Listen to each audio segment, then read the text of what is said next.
Hello everyone, good morning. स्वागत है आपका मेरे इस वीडियो में। तो यहाँ पे मैं कोई व्लॉग नहीं बना रही हूँ। ये मैं एक छोटा सा अपडेट देना चाहती हूँ कि मैंने 2-3 दिन पहले अपने चैनल पे एक वीडियो पोस्ट करी थी, जिसमें मैंने बताया था कि रुद्रप्रयाग डिस्ट्रिक्ट के बाड़ा गाँव से 4 साल का बच्चा यानी पंकु अपने घर से गुम हो गया यानी लापता हो गया था, जो कि अपनी मम्मी के पीछे पीछे चला गया था और वहीं से गायब हो गया था।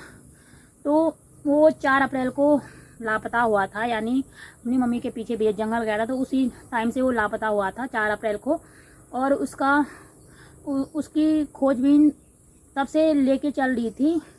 मतलब 8-9 दिन तक उसकी खोजबीन सारी पुलिस प्रशासन, जो गांव के लोग हैं, उसकी खोजबीन में लगे हुए थे। गांव के सारे जितने भी लोग हैं और पुलिस प्रशासन, SDRF, इनको की टीम लगी हुई थी उस बच्चे की खोजबीन में। तो किसी को बॉडी मिली नहीं, लेकिन वो बॉडी 9वें दिन में मिलती है, और वो भी घर से बहुत दूर ऊपर जंगल में मिलती है। और काफ़ी दुख के साथ कहना पड़ रहा है कि उसकी डेड बॉडी मिल चुकी है, और वो भी 9वें दिन में उसकी डेड बॉडी मिली है। लेकिन सोचने का विषय ये है कि उस बॉडी पे किसी जंगली जानवर के निशान नहीं है। बॉडी एकदम साफ और सुरक्षित है, और वो मृत अवस्था में जंगल में मिला है और बिल्कुल सीधी तरह से लेटा मिला है जंगल में। तो सोचने का विषय है कि जब किसी जंगली जानवर ने उस पर हमला भी नहीं करा, तो फिर किसने करा ये सारी चीज़ें। बताया जा रहा है कि बॉडी साफ सुथरी थी, प्लस में बॉडी जब वहाँ सारे लोग गए थे, यानी जितने भी लोग खोजबीन में गए थे वहाँ भी गए थे, लेकिन वहाँ उस टाइम बॉडी मिली नहीं। तो अचानक से वो बॉडी 9वें दिन में आई कैसे? तो 12 अप्रैल को उसकी डेड बॉडी घर से काफ़ी दूर ऊपर जंगल में मिली, लेकिन बच्चा उतनी दूर नहीं जा सकता था। उसके पापा का बोलना भी यही है कि बच्चा उतनी दूर तक तो जा नहीं सकता है। तो फिर वो बॉडी वहाँ पे आई कैसे? और वहाँ तो रास्ता भी नहीं था। वो तो कोई लड़कियाँ वगैरह घास के लिए गई होंगी वहाँ शायद, तो उन्होंने देखा वहाँ पे, तो उन्होंने सीधा कॉल वगैरह करी होगी, तो पता चला कि वो तो पंकु की बॉडी है। तो अब पंकु की बॉडी को रुद्रप्रयाग पोस्टमार्टम के लिए ले जाया गया है। तो अभी रिपोर्ट आने के बाद ही पता चलेगा आखिर में पंकु के साथ हुआ क्या, या किसी ने उसको जानबूझ के मारा, या फिर रिपोर्ट आएगी तभी पता चलेगा। दुख के साथ कहना पड़ रहा है कि पैथर बिटिन खाना लेता है मैं ते वास पैथर बिटिन ए वाल काफी लोग उन देख सो ते वा पता नहीं चल सो तो बिटिन को जे अब आज मिले सो 8वां-9वां दिन तथ्या मत तथ्या दूर जानो तो लोड़ो मतलब है नहीं ते दिन मन तुरंत ढूंढिल सो ते बटे से कह दो जाई मिले नहीं मैं पल तेरे बटाई मैं ये बट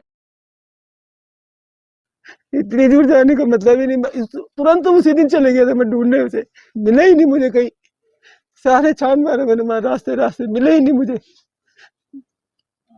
जब सर्च अभियान जारी हुआ ज्यादा, तब कैसे मिला ये? क्या शासन प्रशासन पूरी तरह कोशिश शासन प्रशासन भी ढूंढ ही रहा था, लेकिन शासन वहां तक नहीं जा पाया। नीचे नीचे ढूंढते रहे, वहां कोई शासन प्रशासन नहीं गया। वहां बेशक ड्रोन ने देखा, लेकिन कुछ नहीं मिला। डॉग स्क्वाड टीम बिछाई, डॉग स्क्वाड भी गए, वो भी वहीं से वापिस हो गए थे। ऊपर गए नहीं डॉग स्क्वाड, वो सिर्फ वहीं तक गए, वहीं से वापिस कर दिया। ऊपर जंगल की तरफ ले जाते तब भी नहीं मिलता, क्योंकि अगर वहां होता वो तो पहले मिल जाता लोगों को। इतने पूरा गांव, पूरे विभाग, सारे स्थिति में मिला हो, ऐसे मिला तो ऐसे लेटी हुई स्थिति में मिला हो, ऐसे कैसे लेट गया वो? अब दूसरी बात, वो रास्ता नहीं है, वहां इतना अंदर कैसे गया? बच्चा था वो तो रास्ते रास्ते चलना था ना, उसने इतने ऊपर कैसे चले गया वो? कोशिश बहुत करी शासन प्रशासन ने, मैं ये नहीं कहूंगा रही, सभी लोगों का सहयोग रहा, लेकिन लास्ट में जीरो। सरकार से क्या बोलना चाह रहा है?